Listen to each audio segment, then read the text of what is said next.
सहकारनगर धनकवडी ते bus stop पर्यंत अतिक्रमणावर bulldozer, बेकायदेशीर शेड आणि बांधकामे जमीनदोस्त। सहकारनगर धनकवडी वॉर्ड कार्यालयाने रोडवरील अतिक्रमणांविरोधात मोठी आणि कडक कारवाई केली आहे।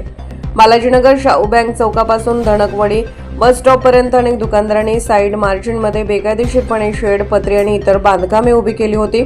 यामुळे पादचारी, वाहन चालक आणि स्थानिक नागरिकांना मोठा त्रास सहन करावा लागत होता।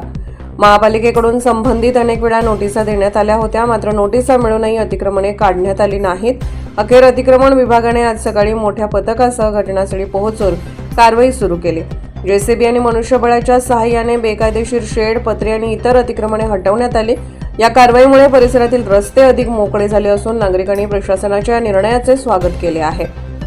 अनेक नागरिकांनी सांगितले की नियमांचे उल्लंघन करून उभारण्यात आलेल्या अतिक्रमणांमुळे वाहतूक कोंडी आणि अपघातांचा धोका वाढत होता।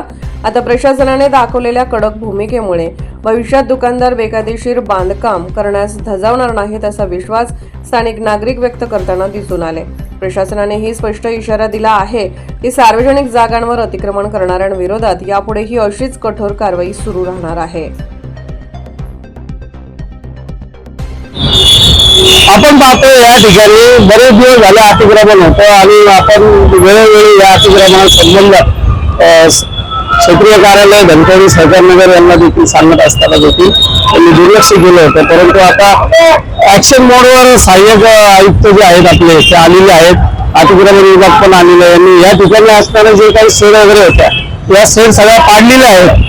असंच काम जर कधी वारंवार करत राहिले तर लोक वाहतुकीच्या संदर्भात पण अडचणी होत आहेत, तसं अतिक्रमण देखील होत आहे।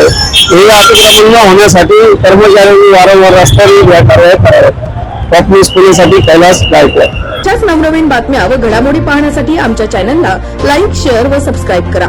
टॉप न्यूज पुणे जाहिराती व बातम्या देण्यासाठी संपर्क मुख्य संपादक कैलास गायकवाड। संपर्क क्रमांक 8080 17 80 77। पुणे शहरात न्यूज रिपोर्टर नेमणे आहे। इच्छुकांनी वरील मोबाईल नंबरवर संपर्क साधावा। Top news Pune.